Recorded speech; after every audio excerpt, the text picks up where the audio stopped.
Hey guys, welcome to the shop. Today's video we're going to cover a power checkering machine. The machine I'm using today is called the Ullman Titan. It's powered off my Fordham rotary tool, which is frankly an awesome enough machine. It really does deserve its own video. But this is the handpiece. So it's powered on a particularly flexible adapter onto the flex shaft off the Fordham, so you can actually use it. Now it's pretty straightforward. When you're cutting the initial pattern, you work right to left. And then once you've cut the pattern a little bit and you're just deepening it, you want to work left to right. I don't really understand exactly the mechanics behind why it works so much better to go left to right when you're trying to deepen the pattern, but I do. And I apologize for the glare on here. This is just a section of scrap gun stock. So I'm going to cut a couple of lines just to extend this pattern a little more, and then I'll show you how to deepen it, and we'll take a look at it. It's a pretty quick process, all things considered. I think on average, each grip panel on say a rifle or a shotgun, the pistol grip panels, takes about an hour and change. The fore end does take a little bit longer, but that's to be expected just because you're covering more area.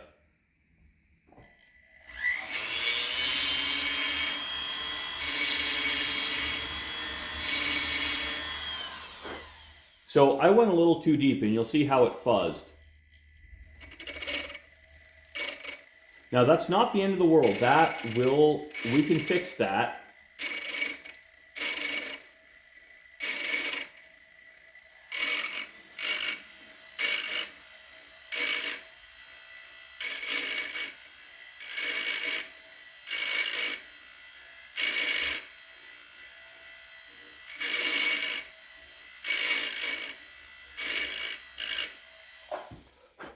So you see, when you don't go too deep, it doesn't fuzz up like that.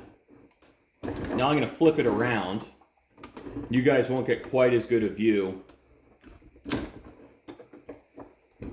But I'm going to work the other way now. And we're working left to right.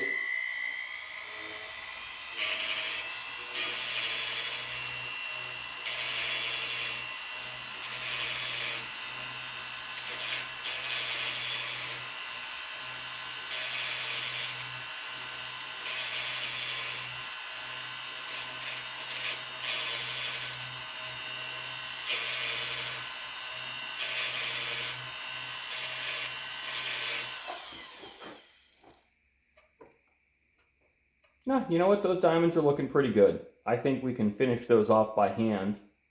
Let me just grab this piece and I'll present it to the camera.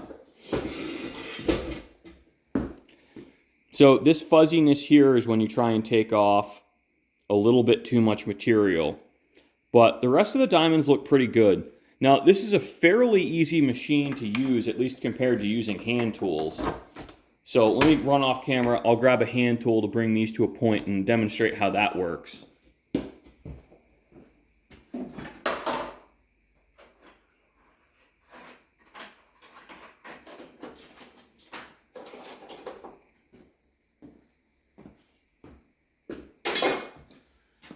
But I think you can understand why checkering is a fairly expensive process, is just because it takes a fairly long time.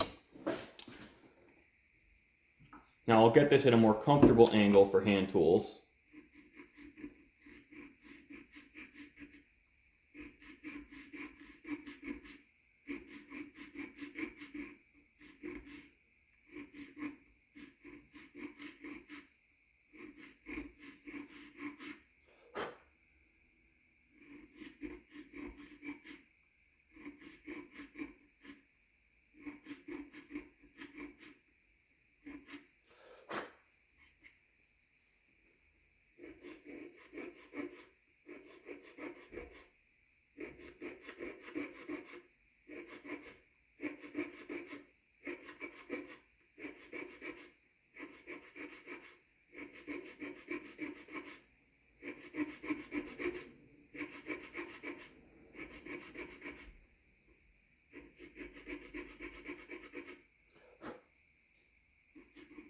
Now, one of the reasons to use a hand tool instead of the power machine to bring the diamonds to their final point is because it's very easy to selectively deepen parts of the pattern. You can deepen as short an area as the length of your tool, so you don't wind up having sections look sunken relative to the whole pattern. You get a really nice even depth. All the diamonds are at a point. With the power machine, because you're cutting on an arc, basically effectively the radius of this tool, it becomes very difficult to selectively cut only in certain areas. You're always cutting like that, on 2 or 3 teeth. So you can't just say, hey, this single diamond is not pointed with that tool, but you can when you cut by hand, and that's really a nice benefit of it. Another benefit of the hand tools is the checkering tool, the guide will only let you follow as long as your master is. So what happens is, if I need to cut, I'll draw a pattern. Just use a Sharpie and show you. So if I'm cutting, Rick, can you see that? Let me flatten the wood out. So if I'm cutting a pattern with an edge like this, but I start over here,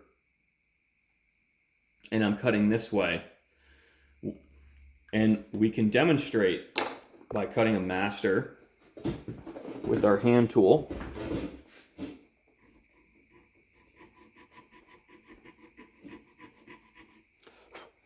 So the checkering tool, I can never cut past this point.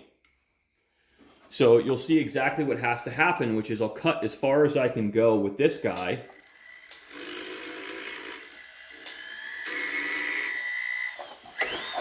And see how I can't fully come up to that line. So what you wind up doing if you're working in from the pattern is I'll finish this section here with the hand tool, or you start in the middle here. So I have the stock or grip. I'll work from this side, I'll work right to left, and then I'll flip it around and I'll again work right to left, just going in the other direction so I can fill in that whole pattern. Now on certain shaped guns, that's more difficult than others. So again, there are some limitations to the power tool. It's just so much more productive. I think we'll demonstrate. I'll just expand this pattern a little bit.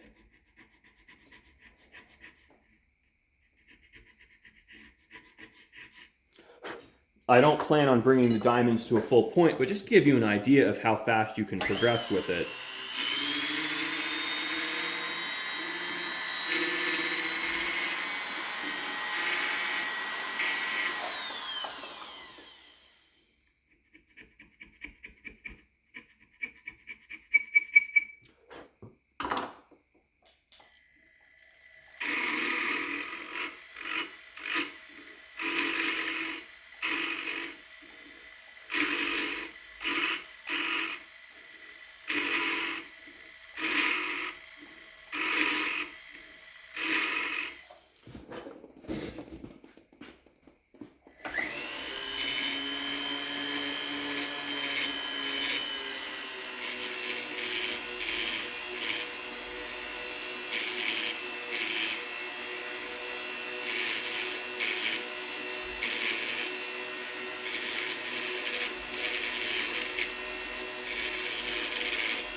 So, you can cover some ground fairly quickly with this machine.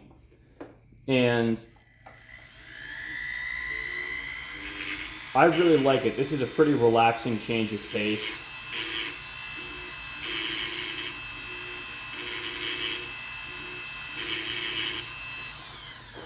Now, it's not easy because this, again, guys, this does require a little bit of concentration and focus, but it can be relaxing. You know, a lot of the other jobs I do are a lot more physically demanding. They're louder, they're messier. And frankly, it's kind of nice to relax with basically, it's not much bigger than a mechanical pencil. And it doesn't make a ton of noise, it doesn't make a huge mess. So this can be a fun little relaxing project. And I do enjoy checkering. It's something we're really pushing more in the shop. You know, I've been trying to showcase it because a machine like this is a huge competitive advantage when you're competing against people without it. You can just do the job so much faster and turn things around pretty quickly. They're not inexpensive machines. If you don't have a Fordham tool, the cheapest way to set up with a power checkering machine I'm aware of, and this is with the machine that's, you know, back ordered for 6 months, not the one I got. You're looking at about $1,200 or $1,300. So it's expensive, and that barrier to entry is why so many people use hand tools. But even a decent hand tool kit set out now is, you know, close to $500 or $800 for the hand tools. And the unfortunate thing is, when you have a power checkering machine like this, you still need the hand tools. Depending on what I've got to do with the pattern, I'm still using a 2 or a 3 line tool to fill it out all the way to make sure my lines stay parallel. That's one of the hard things, is the slips and the overruns and the out of parallel lines. That's tough. That's where the skill comes in. On a flat surface like this is a very easy job. I do think someone with good motor control and decent vision,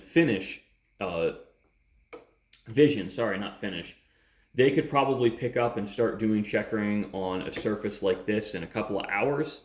Once you start getting to compound curves and complex patterns where you're working up to a border, I'll show you here what that can be like.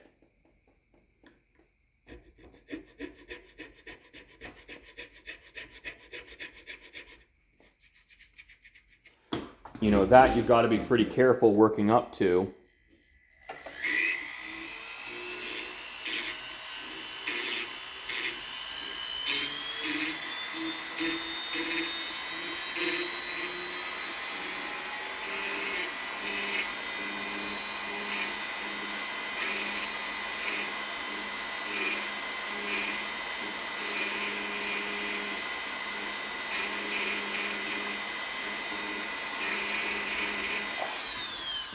So what's happening is my guard's stopping me from getting closer than that. So you'll see here, I still need to come in with the hand tool and bring those lines to full depth so I can get my points in there. So there's still a bit of handwork to it. It's a pretty sweet tool. You know, I think for older guys, checkering is definitely something. If you're bored and you need something to do, try it out. See if you can't get a cheap used set of tools on eBay for not a lot of money. You know, if you're only going to cut one pattern, you don't need many tools. You'll need a short little tool like this to deepen. You'll need a longer tool to cut your master lines so they stay nice and straight. And you'll need a spacing tool. Starting with the 2-line spacing tool, I think, is good. I have 2 and 3 line spacers for my most commonly cut, line spacings. That's the word I'm looking for. But most of the work I do is in 22 lines to the inch. I think it's fine enough, it's impressive. And the benefit to the finer patterns is that your grain is more visible through it. When you're cutting a coarse pattern, say 16 or 18 lines to the inch, you don't really see your grain in there. It all kind of turns dark once you throw your finish on. Once you get up above 20 lines to the inch, you will have your grain flowing through there. I think it makes it a nicer gun. But a lot of woods won't take it. Now, this particular piece of wood, I know I could go finer than 22. But again, there's not a huge reason to go finer than 22, because when you get to the finer patterns, they don't hold up as well. They dent more easily, they wear off. So it's really a trade-off. I think 20 to 22 lines to the inch is about right for the vast majority of guns I do. I could go finer, but if I was going finer, I'd have to get a different wheel on my checkering machine. The wheel I have now is only good for 16 to 24 lines to the inch. And they're fairly expensive. Each wheel is $200. So I don't want to buy another wheel if I don't have to, but if a customer says, hey, I have to have 28 lines to the inch, we can make something work if that's the case. So thanks for watching, guys. I hope you enjoyed. I hope this is an interesting video. It gives you a little bit of perspective into how some parts of the process work. Now, this is sort of a teaser for, I'm hoping to do a start to finish on an entire restocking for the very first rifle I ever built in high school. I've had it for years. The stock's not in great shape, and it was never that nice of a stock to begin with. So my hope and plan is I bought another stock for that gun. It's a much nicer piece of walnut. So we're going to inlet that. I'll show you how that works. I'll show you bedding. I'll talk about some of the things you need to consider with a couple particular rifles. We'll show shaping it. I'm going to make a custom wooden butt plate for it. I think those are going to look really cool. And it's a 6.5 by 55, so it's not a super hard kicking rifle, so that it's still going to be tolerable to shoot. And we'll show you the finishing process. So thanks for watching, guys. I hope you enjoyed, and as always, it's just a pile of fun to share this.